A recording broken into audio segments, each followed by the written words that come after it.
Perwira Ukraina memerintahkan anggotanya untuk mundur dari Sersinix usai mendapat tekanan dari militer Rusia lewat radio.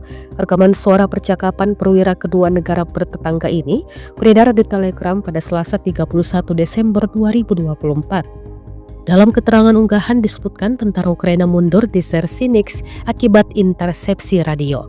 Menurut narasi Rusia, seorang perwira Ukraina dengan tanda panggilan Sailor menerima laporan panik dari bawahannya yang berada di daerah Sersinix dalam posisi yang diserang oleh tentara dari Brigade ke-132 dari tentara pengawal ke-51 dari Angkatan Bersenjata Ukraina, hingga membuat mereka terpaksa mundur dari posisinya.